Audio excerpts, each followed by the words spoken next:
ప్రార్థన చేసుకుందాం. పరిశుద్ధుడా, మీకే స్తుతులు స్తోత్రాలు చెల్లిస్తూ ఉన్నాం. ఈ ప్రాతకాల ఆరాధనలో తండ్రి, మీ సన్నిధి నిత్యము మాతో ఉంచండి. ఆరాధన అంతటలో మహిమ ఘనత ప్రభావాలు మీకు ఆరోపిస్తూ యేసు ప్రభు వారి పరిశుద్ధ నామమున వేడుకొనుచున్నాము తండ్రి. ఆమేన్.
తోడయుండును, నన్ను దరి చేర్చును, చుక్కాని దారి చూపును. నాకు తోడయుండును, నన్ను నడిపించును, చుక్కాని దారి చూపును. యేసే నా ఆశ్రయము, యేసే నా ఆధారము, యేసే నా ఆశ్రయము, యేసే నా ఆధారము. నా కోటయు నీవే, నా దుర్గము నీవే, నా కాపరి నీవే.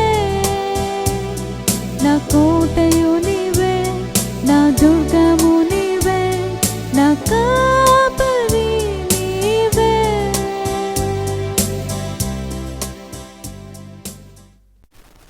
ప్రియులారా, ప్రభు పేరిట మీ అందరికీ కూడా శుభాలు.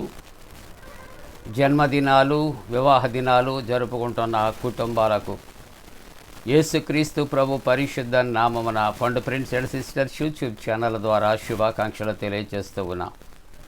మీ కొరకు ప్రార్థన చేస్తూ ఉన్నా. దేవుడు మిమ్మల్ని దీవించునుగాక. మంచిదండి, క్షేమంగా ఉన్నారు కదా? ఈ యొక్క ప్రతి ఆరాధనలో ఏకీభవిస్తూ ప్రభును గణపరుస్తున్నటువంటి మిమ్ములను మీ బిడ్డలను కూడా ప్రభు దీవించునుగాక. ఈ ప్రాతకాల ఆరాధన కొరకు ఏర్పాటు చేయబడిన పరిశుద్ధ లేఖనాన్ని కలిసి చదువుకుందాం. అందరము పరిశుద్ధ గ్రంథాలు తెరచి యెషయా గ్రంథము 38వ అధ్యాయము 5వ వచనాన్ని కలిసి చదువుకుందాం.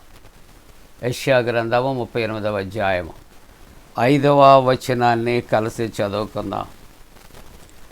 యెహోవా నీకు సెలవిచ్చుచున్నది ఏమనగా, నీవు కన్నీళ్లు విడుచుట నేను చూచి తిని, నీ ప్రార్థన నేను అంగీకరించి తిని.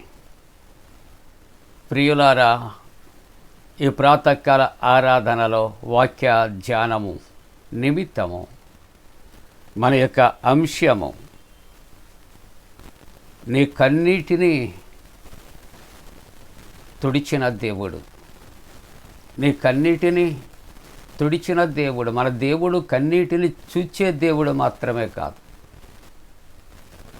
మన జీవితాల్లో కన్నీటితో ఉన్నటువంటి వారిని, అనగా దుఃఖములో ఉన్నవారిని చూచి, అయ్యో పాపం, దుఃఖపడొద్దండి, దేవుడు ఉన్నాడండి అని చెప్పి వెళ్ళిపోతాం. ఎందుకంటే పెదాలతో చెప్పే మాటలే.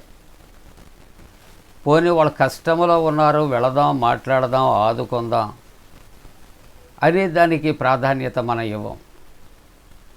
కానీ మనకు లేనిది దేవుడికి ఉన్నది. దేవుని గొప్పతనం ఏమిటి అంటే, నువ్వే పరిస్థితుల్లో నువ్వు కన్నీరు విడుస్తున్నావో, నేను ఏ పరిస్థితుల్లో నాకు కన్నీరు విడుస్తున్నానో, ఈ కన్నీటిని చూచే దేవుడు ఆయన చేసే కార్యం ఈ ఉదయకాలం ఏంటంటే, ఆ కన్నీటిని చూచి కన్నీటిని నీకు తుడిచి నీ కన్నీటికి బదులుగా నీ నోటి నిండా నవ్వు ఉంచే దేవుడు. ఈవేళ హిజ్కియా యొక్క జీవితంలో మనం ఆలోచన చేస్తూ ఉన్నప్పుడు 38వ అధ్యాయం ప్రారంభ వచనాల్లో చూస్తూ ఉన్నప్పుడు, మరణకరమైనటువంటి రోగము కలుగుగా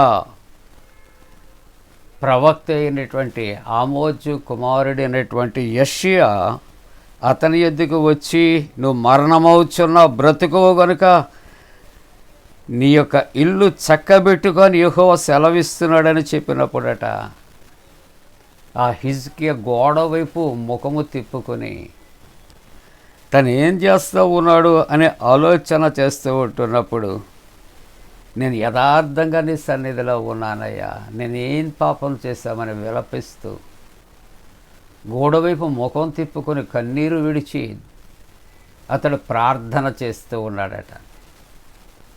కాబట్టి క్రైస్తవ జీవితానికి ఎవరూ చేయలేని సహాయం ఏంటంటే ప్రార్థన, కన్నీటి ప్రార్థన.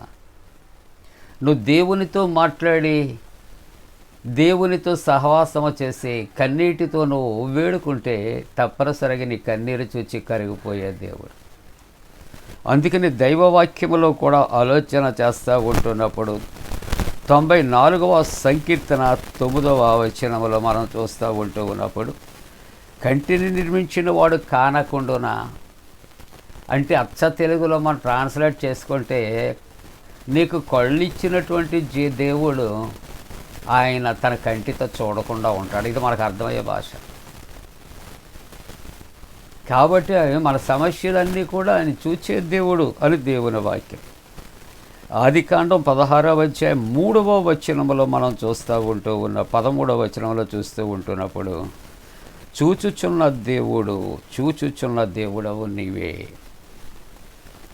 మన దేవుడు ఎటువంటి దేవుడు అంటే, మన సమస్యలను చూచే దేవుడు, మనలను చూచే దేవుడు, మన కుటుంబాన్ని చూచే దేవుడు. కాబట్టి మనం కన్నీరు విడిచి దైవ సన్నిధిలో మనం ఏం చేస్తామంటే మనుష్యుల దగ్గర ఏడుస్తూ ఉంటాం. కొంతమంది కన్సోల్ చేస్తారు, కొంతమంది వెకిలి చేస్తారు, వెటకారం చేస్తారు, అల్లరి చేస్తారు. కాబట్టి అటువంటి వారికి నీ కన్నీటిని చూపించే కన్నా నీవు రహస్యమందున నీ తండ్రి యొద్దకు వెళ్ళి నీ కన్నీటితో నువ్వు ప్రార్థన చేస్తే నీ కన్నీటిని చూసి కరిగిపోతాడు, చలించిపోతాడు. ప్రియమైన దేవుని యొక్క బిడ్డలారా, హిజ్కియా చేసిన పని అదే. వెంటనే గోడవైపు తిరిగిపోయాడట, దైవ సన్నిధిలో తను చేసిన పని చెప్పుకున్నాడట, కన్నీరు విడుస్తున్నాడట, ప్రార్థన చేస్తూ ఉన్నాడట. ఆదికాండములో 29వ అధ్యాయములో 31వ వచనములో లేయా కూర్చున్నటువంటి మాట ఆలోచన చేస్తే, లేయా గర్భవతి అయి కుమారుని కని యెహోవా నా శ్రమను చూచి అన్నాడు. లేయాకు కలిగిన శ్రమ దేవుడు చూచాడు. చూచినటువంటి దేవుని కొరకు ఆమె అంటుంది, యెహోవా నా శ్రమను చూచాడు. ఎప్పుడు అంటుంది? లేయా కుమారుని కని శ్రమలలో దేవుడు చూచాడు, గర్భఫలాన్ని ఇచ్చాడు. నీ శ్రమను చూస్తూ ఉన్నాడు, నీ కన్నీటిని చూస్తూ ఉన్నాడు. మా జీవితాల్లో మా కన్నీటిని చూచాడు. మా యొక్క లివింగ్ విట్నెస్. డబ్బు ఉంది, కన్నీరు రాదు అనుకోవద్దు మనం. కన్నీరు వేరు, డబ్బు వేరు. డబ్బు కన్నీటిని ఆపలేదు.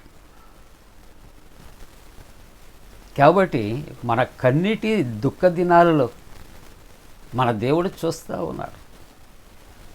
కన్నీటిని ఆయన తుడుస్తాడు. ఆ స్థానంలో నీకు సంతోషాన్ని ఇస్తాడు. లేయ శ్రమలలో కుమారుని కన్నదట. ప్రియ దేవుని బిడ్డలారా 102వ సంకీర్తన 21వ వచనములో ఆయన తన ఉన్నతమైనటువంటి పరిశుద్ధ ఆలయము నుండి వంగి చూస్తూ ఉంటూ ఉన్నాడు నీ వంక.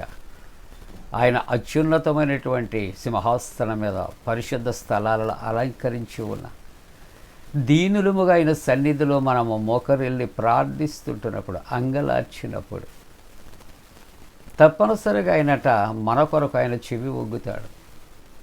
విననేరకుండానట్లు నా చెవులు మందము కాలేదు, రక్షించనేరకుండానట్లు నా యొక్క హస్తాల గురించి కాలేదు.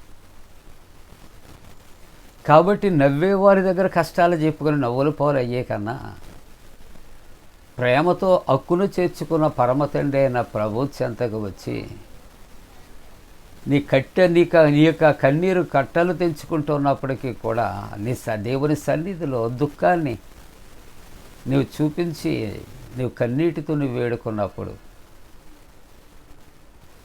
అలాగునే లూకాసు వార్తలో మనం చూస్తూ ఉంటుండగా 7వ అధ్యాయములో ఒక పాపాత్మురాలైన స్త్రీ కూడా దేవుని యొక్క సన్నిధిలో కన్నీటితో దేవుని పాదాలు కడిగినప్పుడు సమాధానం పొందుకుని, నీ కన్నీటిని చూచే దేవుడే కాదు, దాని స్థానంలో నీ యొక్క అవసరతను తీర్చే దేవుడు మనకి. అందుకని దైవవాక్య ప్రకారంగా ఆలోచన చేస్తే ఆయన తన ఉన్నతమైన పరిశుద్ధాలయము నుండి ఆయన వంగి చూచాను. ముగింపుగా 139వ సంకీర్తన 16వ వచనములో పిండమునయ్యుండగా నీవు ఇదిగో నీ కన్నులు నా వైపు చూచాయి, నీవు కన్నీరు విడుచుట నేను చూచి తిని నీ ప్రార్థన అంగీకరించి తిని నీకు 15 సంవత్సరాల ఆయుష్ ఇచ్చానని మరి మరణమును కొట్టివేసి హిజ్కియాకు మరల జీవముని ఇవ్వటానికి కారణం తనను చూచిన దేవుడు, తన శ్రమను చూచిన దేవుడు, తన దుఃఖాన్ని చూచిన దేవుడు, తన వేదనను చూచినటువంటి దేవుడు, తన ప్రార్థన ఆలకించి మరణము స్థానంలో 15 సంవత్సరాలు మరల జీవాన్ని. ఉదయకాలం మన జీవితాల్లో ఏదైనా ఎవరి వలనైనా ఏ అపవాది వలనైనా మనకు శ్రమ కలిగినప్పుడు, శోధన కలిగినప్పుడు, ఎవరు సహాయం లేకుండా విడిచిపోయినప్పుడు కూడా మనం కలిగిన దేవుడు మనతో ఉంటాడు. ఆయన సన్నిధిలో మనం కన్నీటితో మొరపెడితే హిజ్కియాకు జవాబిచ్చిన దేవుడు మనకు ఆయన ఇస్తాడు. దేవుడు దీవించునుగాక. ప్రార్థన. పరిశుద్ధుడా, హిజ్కియా కన్నీటిని తుడిచావు, ఆయుష్కాలను 15 సంవత్సరాలకు పెంచావు. మా జీవితాల్లో కూడా ఆరాధనలో ప్రతి ఒక్కరం నాతో పాటుగా అటువంటి సమస్యలు కన్నీరు ఉంటే తుడిచివేసి ఆనంద బాష్పాలుగా మార్చు నాయన. వందన. జన్మదినాలు, వివాహ దినాలు జరుపుకుంటున్న కుటుంబాలను ఆశీర్వదించండి. పరీక్షలు రాస్తున్న బిడ్డలు జయము, ఉద్యోగ ప్రయత్నంలో ఉన్న బిడ్డలకు జయము, వివాహ ప్రయత్నంలో ఉన్న వారికి జయము, ప్రయాణాలు ఉన్న వారికి జయం ఇవ్వండి నాయన. ఎండ తీవ్రత తగ్గించండి, చల్లటి వాతావరణాన్ని కలుగు చేయండి. యేసు ప్రభు దివ్య నామమున వేడుకొనుచున్నాము తండ్రి, ఆమేన్. పరలోకమందున మా తండ్రి, నీ నామం పరిశుద్ధపరచబడనుగాక, నీ రాజ్యం వచ్చునుగాక, నీ చిత్తం పరలోకమందున వేర్చినట్టు భూమి అందు నెరవేరునుగాక. మా ఇందిన ఆహారం నేడు మా దయచే, మా ఎడల అపరాధం చేసిన వారిని క్షమించిన ప్రకారముల అపరాధము క్షమించము, శోధనలోనే తెక్క కీడు నుండి తప్పించము. రాజ్యము, శక్తి, మహిమ నిరంతరము నీవే ఉన్నవి, ఆమేన్. మన పరమ తండ్రి అయిన దేవుని యొక్క ప్రేమయు, ప్రభువైన యేసుక్రీస్తు ప్రభు కృపయు, పరిశుద్ధాత్మక అన్యోన్య సహవాసము ప్రాతకాల ఆరాధనలో ప్రభువుని ఆరాధిస్తున్న ప్రతి కుటుంబానికి తోడుగుండి సంరక్షించి కాపాడునుగాక, ఆమేన్.